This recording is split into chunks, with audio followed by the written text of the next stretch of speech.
মানে যেটা হচ্ছে যে বিল্ডিংটা হচ্ছে আমরা হয়তো বা ছেড়ে আমরা দিতে চাইনি যেহেতু এটা আমার তারপরে যখন আমরা পেলাম বাট যখন পেলাম না তারপর যেহেতু আমরা অটো চয়েস পেয়ে গেলাম ভেরি হ্যাপি দুজনই আমার খুব ফেভারিট প্লেয়ার ডেডিকেটেড ক্রিকেটার যদিও অথবা একটা কথা হচ্ছে জাকির আলীকে আই বিলিভ আমাদের জন্য আমার অনেক ম্যাচ জিতেছে জাকির সো আই বিলিভ যে ও আসাতে আমি বিলিভ করি যে উইল ডু স্পেশাল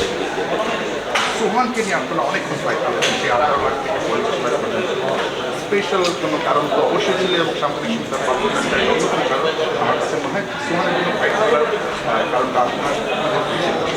ডেফিনেটলি সুহান তো এরকম একটা প্লেয়ার যে এই দিনে এই ড্যামেজ করে দেবে এরকম একটা প্লেয়ার কম্পিউটার থাকাটা ইম্পর্টেন্ট সাথে যে প্রেশার দিতে হবে আর আমি মনে করি যে সুহানকে আমি দ্বিতীয় খেলছে একটা ম্যাচ 7 নম্বরে খেলছে স্টিল মধ্যে তো এই যে পকেট ও একটা জিনিস দিতে যে চিন্তা বলবে তাই বলি যে যেটা আমাদের শরীর কিছু টপ আমরা যদি অফেজ ম্যাচ খেলতে যে অফেজ অনেক কিছু ব্যারি করছে হয়তো বা কোনো এক্সপেক্টে 10 পেছে তো যেই 3 ম্যাচ 4 ম্যাচে খেলা অনেক সোজা করে করা যায় টাইমের জন্য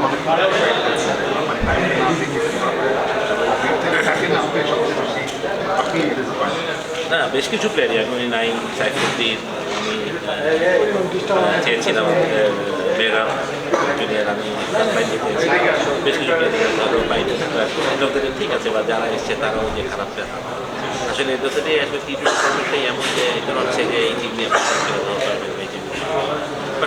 কম্পেয়ার যেভাবে করে কাগজে কলম অবশ্যই স্টক হয়েছে বাট স্টিল নিরক্ষে 3টা ওভার ম্যাচ ঘুরিয়ে হয় আপনি জিতবেন বা হারবেন তো এই হোক যে আমাদের টিমে এরকম কিছু প্লেয়ার আছে যারা ম্যাচ ঘুরিয়ে দেবো ফরেন কালেকশন যদি ভালো হয় আমরা যে প্রপার এক্সিকিউশন করতে পারি তো ভেরি গুড হচ্ছে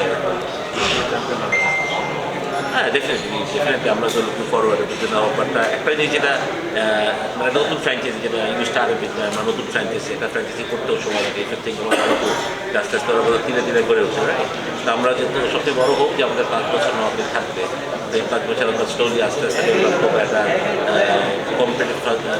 ফ্র্যাঞ্চাইজি হিসেবে গড়ে উঠতে যারা ইনশাআল্লাহ বাট অবশ্যই এই বছর থেকে আমরা ফাইট করতে চ্যালেঞ্জ করবো মাঠের খেলা তো অন্য জিনিস সেটা যদি আমরা নিজেরা প্রপার